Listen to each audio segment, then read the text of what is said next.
NFL Kingdom. We are covering the AFC East today. Today we're going to take a look at each team in the AFC. We're going to give you record predictions, any predictions of maybe end of the year awards, plus I'm going to give you some fantasy advice for each team. As always, be sure to like, share, and subscribe as I have posted up there. Thank you to those of you that have subscribed. We're seeing the subscribers going up. Let's keep that trending. Thank you to all of you that have tuned in today.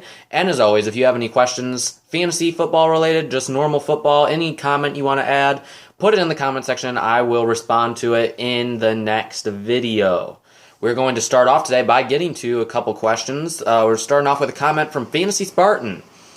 It says, Cam Newton has never had a very powerful receiver group. Assuming the Pats defense can return to anything close to what they were last season, the Pats can definitely become contenders. I'm not saying in any way that they are going to become favorites, but I do think they can sneak their way into a deep playoff run, and I actually have to agree with that, unfortunately. I hope New England does not have any sort of success, but we'll get into them deeper in a minute. But really, if you think about it, Cam Newton really hasn't had any great receiving core. He had Kelvin Benjamin. He had Greg Olsen, who was, arguably top 5 tight end, but, probably top 10 tight end. He was good. And then you had Jonathan Stewart at running back. I mean, that was not an excellent offense he had, and he got the Super Bowl with it. So, he didn't have a bunch of weapons, and you compare that to New England's offense. Well, they have Julian Edelman. He's getting older. Mohamed Sanu's older. You have Jacoby Myers, who was unproven. You have N'Keal Harry, who's unproven. They just don't have a whole lot of things that you can really for sure get excited about. So, it's definitely something that that Patriots fans can be optimistic about. That's because Cam Newton has had success in an offense that didn't have a whole lot of weapons. And that may be the same thing that's going to happen in New England. We'll see. Only time will tell. Thank you for the comment, Fantasy Spartan. Always good to hear you chime in. We have a fantasy question from Evan Wright. Says, a quick question for fantasy. I have the 5th overall pick in my fantasy football draft, and I went Kamara. And I want Kamara, but he will probably be gone by then. Who would you target in this situation? It's a 10-team league, by the way. Thanks. Thank you for the comment, Evan. He did go on to say that it is a PPR league on ESPN. I looked up ESPN's rankings, and it looks like Miles Sanders is going in the late 2nd, early 3rd round. And I'm saying that I wanted to say that by starting off because with the 5th pick, if Kamara is gone and you don't want to go the Ezekiel Elliott route because, Mike McCarthy's offense is going to be pass heavy, not sure how committed he will be to running the football, you're kind of stuck in that 5th pick. That's not a good position to be this year. I would go the receiver route, and it's kind of strange because you all have heard, I've been preaching pound the running back early. But if you can get Devontae Adams or Tyreek Hill there, probably Devontae Adams being a PPR league, he's going to get a lot more targets. He's going to get a gazillion catches. Maybe go there, or possibly, because of a PPR league, Chris Godwin. Because of the underneath passes and Brady. That's what Brady really likes. He throws more underneath passes. So maybe Chris Godwin or Devontae Adams with that 5th pick. Or even Tyreek Hill. He's still going to produce with Mahomes at quarterback. So any of those guys, I don't think you can really go too wrong with the 5th pick. Because that puts you in a good position to come back in round 2 and get a Joe Mixon or Josh Jacobs, 2 guys that I really like. Kenyon Drake is another guy a lot of people think is going to take off in the off events that Cliff Kingsbury brought in last year as a spread offense to Arizona. He looked really good after he was traded at the trade deadline. So any of those guys you can get and then come back in the 3rd round with Miles Sanders. So you still end up with 2 running backs that have top 10, top 5 possibly running back potential, and then you could be getting the number 1 overall wide receiver in fantasy, at the very least a top 5, top 7 wide receiver, probably at least top 5. So I think you can do that, or if you like going quarterback, if Mahomes and Jackson were to slip into the 3rd round, then you have a really good quarterback, really good running back, really good receiver, and you have a balanced roster. So I would consider going receiver if Kamara isn't there. Of course, if Kamara's there, take him. Being a PPR league, then you can come back maybe in round 2 if Julio Jones is there, or just grab another receiver or another running back and go receiver in round 3. You can do all different things with that, but if Kamara is not there, I would almost consider taking a wide receiver just because of where you're positioned. I think that could allow you to get a running back in the second and third round. and then grab your receiver first. May not be a bad strategy considering that you're in a PPR league. So thank you for the question. It's a very good question. If you guys have any advice for Evan on his fantasy draft, put it in the comments section. Let him know what you think. I'm excited to hear what he has to say. Once your draft is over, Evan, be sure to come back and put in the comment section what the results were. I'm excited to see how you did. One of these days I'm going to get into my fantasy team that I had. I'm going to see if I can get this up real quick because it's not going to take quite as long today, the video, I don't think. I also been really busy lately, so I'm not going to have text on the bottom today or anything, or different subject titles and stuff, subtitles, just different. I'm not going to have that on there today for having a lack of time. But I will hopefully have that up there again in the future. Still working on trying to improve the channel overall. All right, I'm going to pull up my team, okay? I had this draft over a week ago, and I'm actually pretty happy with my team. My quarterback is Ben Roethlisberger. On the bench, I have Baker Mayfield, so I'm confident with that. I have Baker Mayfield and Ben. I like that. I'm pretty confident with that. Drew Lock, I think I drafted and dropped him and added Roethlisberger. So I could always add Drew Lock back, who is a guy that I think could have a really good year. My running backs, like the advice I gave to Evan, are Josh Jacobs and Miles Sanders. I was pretty happy with that. I had the third pick overall, so I was able to get Michael Thomas. I decided to go the receiver route in the first round. I got Michael Thomas, then came back in round 2 and round 3 with Jacobs and Sanders. My number 2 wide receiver is DJ Shark. Followed that up there, I think, in round 4 or whatever. It was a little bit of a reach, but I was willing to do it. I thought that was good. Actually, no, I did take that. And then in round 5, I came back with DJ Moore. So I'm really happy with my receivers. Moore is a guy, probably a little bit more boom or bust, but DJ Shark is a guy who could produce, will probably get a lot of targets. Michael Thomas is another guy that, of course, he's going to be probably the number 1 wide receiver if he's healthy overall. Tight end position, I have Jonnu Smith, Tyler Higbee, and TJ Hawkinson. I mentioned on the last video on NFL.com leagues, Tyler Higbee is really good value. I got him in like the 12th round, I think. Higbee is a really good buy, so I'm pretty happy with that. I don't like holding 3 tight ends on the roster at all, so I'll probably end up dropping either Hawkinson or Smith, or maybe I'll try to trade Higbee if someone gives me something reasonable for it. And then my bench, DeAndre Swift, Jonathan Taylor I was able to grab later on.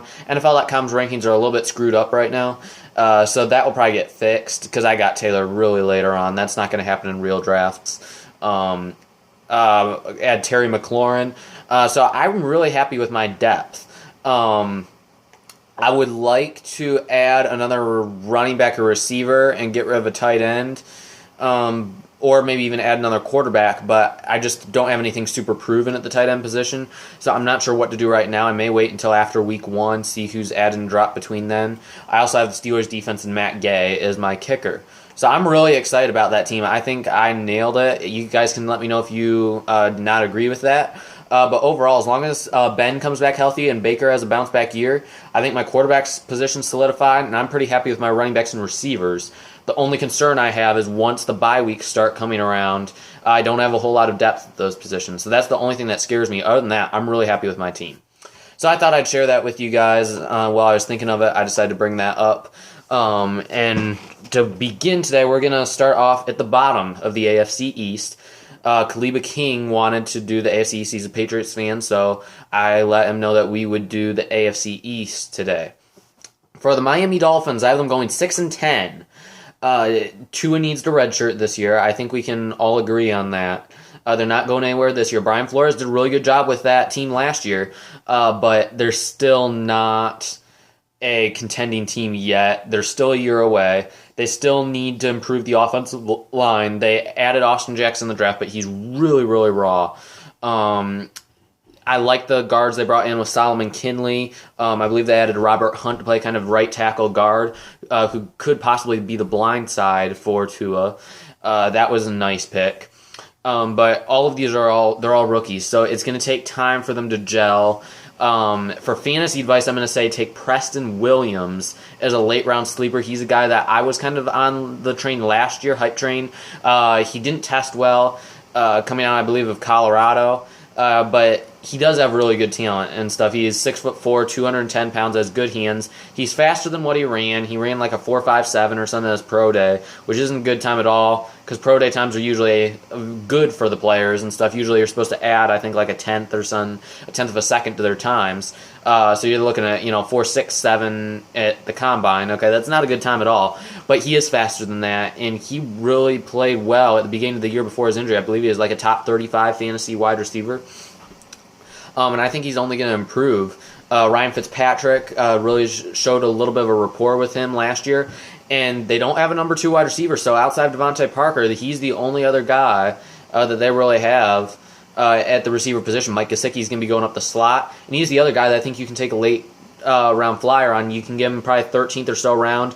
You're not going to be broken if he doesn't turn out. He is boom or bust, but like I said, late in the draft, you can take a chance like that. So Mike Gesicki and Preston Williams are 2 exciting guys that I think could bring starter potential for Williams, probably flex potential. I'm not sure what his upside is yet, but he's a late round flyer that I think will add good depth to your team. And Gesicki's a guy who, if he breaks out like a lot of people think he could be maybe even a top 5 tight end. He's probably going to be getting a lot of targets, pretty good target share. Devontae Parker did break out last year, but Gesicki's probably going to be next in line. Either him or Williams, but I think one of those guys you should consider taking with a late round pick. To the New York Football Jets, I have them going 7-9. I thought Adam Gase was going to be a really good hire. I don't think that anymore. Okay, I've lost it with Adam Gase. For some reason, his offense is toxic to wide receivers. Every receiver that's gone elsewhere has done better once they've left. For that reason, I'm a little bit worried for Denzel Mims. I liked him coming out of Baylor, but I'm not so confident anymore in his success now that Adam Gase is there. They also have Brashad Perriman, who they brought in to replace Robbie Anderson. But him as well, I'm not buying into in fantasy land this year. The only receiver that I would take would be Jamison Crowder because he did show good rapport with Darnold. Adam Gase's system seems to be very safe, very conservative offense. Don't throw it deep too often. And I think they're going to stick with that. So Le'Veon Bell will be getting a lot of passes out of the backfield, probably. But he's also unhappy with Adam Gase. And Jamison Crowder was a PPR beast at the start of last year. So I think in PPR leagues, Evan, you said you were in a PPR league. If others of you are as well, I would take Jamison Crowder with a late round pick because he's going to get you a lot of catches underneath. He could be a fancy gold mine for you. Probably wide receiver 2 some weeks. Definitely a flex starter. A guy that I really think is being underdrafted. But 7-9, I don't think is a horrible record. Sam Darnold is another guy that I would take later in fantasy. I would consider. I think he has top 15 quarterback potential. If you want to take him as a backup, there is some upside there. But I really feel bad for Sam Darnold. He is better than what people give him credit for. And I really think the offense is kind of toxic in Miami. Not Miami, in New York right now with Adam Gase. So we'll see if maybe they can turn it around. But I'm just not sold on the New York Jets as contenders yet. They have talent on that roster. And they improved the offensive line a lot with Mekhi Becton and George Fant and brought in a couple other guys. But they're still not there yet. Defense, they lack a lot in the secondary. Jamal Adams and Marcus May, I believe, are both available. They already don't have anyone at corner. So I'll probably even go lower than 7-9 once all of this happens with the Jets. I think Adam Gase will probably be fired after this year, and rightfully so. To the New England Patriots. It is difficult to not say Deflatriots or Cheatriots, stuff like that. I'm going to have my fun, like I've said before, with New England. But I have them going 9-7. I could see them going higher than this as well. Probably 10-16, maybe. Khaliba King, maybe you can let me know what you think. I know you're pretty high on them. But N'Keal Harry is a guy I would take in fantasy in the later rounds, especially in extended leagues. We've talked a lot about extended leagues. A lot of leagues are opening up their benches. They're expanding their benches because of a player test positive for the virus. You want to have those extra positions. Something to keep an eye on.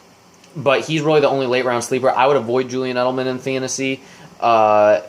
unless you're in PPR league, PPR is still going to get a lot of catches underneath. But Cam Newton wants to throw it deep. He likes those bigger receivers. They don't have anyone proven at tight end with Devin Asiasi, Dalton Keene, Matt Lacoste. So he's going to probably be using the bigger wide receivers. And that big wide receiver is going to be N'Keal Harry. I watched him at the Combine. We've talked about him before. He ran better than expected, and he's a contested catch artist. He just needs to.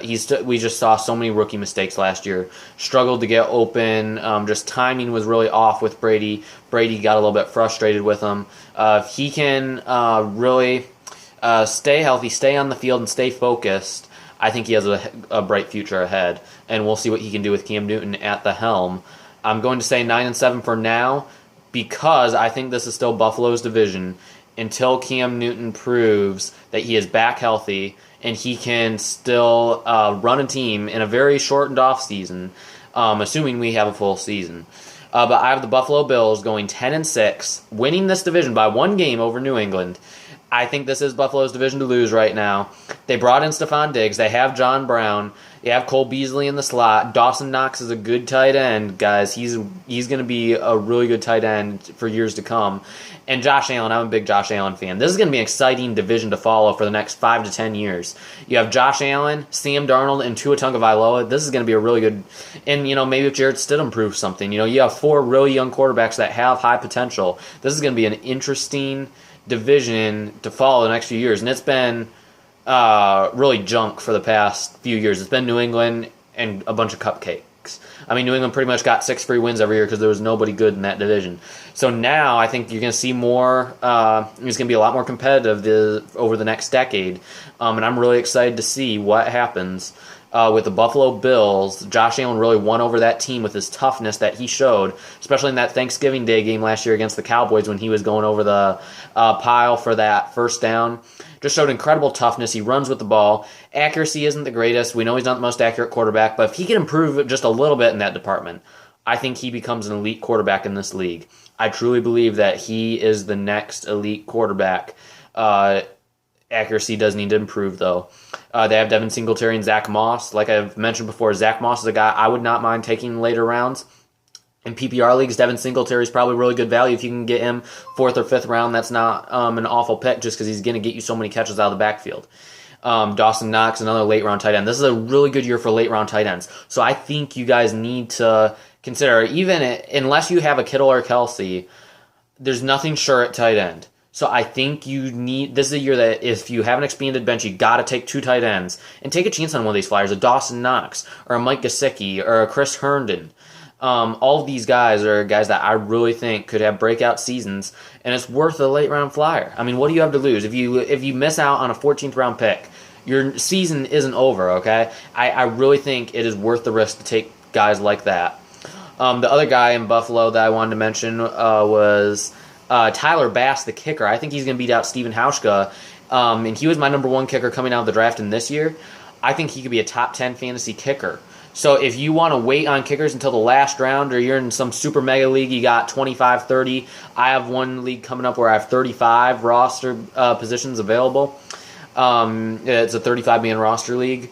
I may consider taking Tyler Bass. If the kickers go early, I'm not wasting a high pick on a kicker because I have defensive players, I've got offensive players. I'm not going to take a kicker early. So I would not mind taking Tyler Bass or Chris Boswell, someone like that. But Tyler Bass is a guy who I think is going to be a really good kicker in the league for years to come. So we covered, kind of in rapid fire, the AFC East. Let me know what you guys think in the comment section. Who's going to win this division? Who are some fantasy guys in this division that we need to keep an eye on? If you have advice for Evan or anyone else that has fantasy drafts upcoming, let us know in the comment section. You can check out my articles at behindthesteelcurtain.com/fan posts as SteelerFan11. And I've got several up there right now. So I'm looking very forward to these next upcoming weeks as we continue to break down each position. We break down each division, rather. We go team by team, figuring out what guys you should draft. And to finish this off, I will say I'm not predicting any awards for this division. Maybe Cam Newton can win Comeback Player of the Year. I don't know. I think Ben Roethlisberger is probably the favorite to win that right now if he can stay healthy. But there's probably not a whole lot of award winners. Maybe Josh Allen gets into the MVP discussion. But there's not a whole lot of offensive firepower in the division. So I don't think we're going to see Offensive Player of the Year. Probably not Defensive Player of the Year either. But that's going to be it for today. Be sure to like, share, subscribe, tune in, tell a friend. All that good stuff. Seriously, if you have social media, you have some friends that you know are into fantasy, send them here. All right, you can put questions in the comment section for me, and you can have them answered. You can be world famous, and you can tell your friends to come here as I answer your questions, and you can be the cool one in your group. So that's going to be it for today. I am Andrew Wilbar. Thank you all for watching for these past 20 minutes. Tune in, tell a friend, subscribe. We'll see you later. Remember, let's see that comment section blowing up with some football. We will see you next time.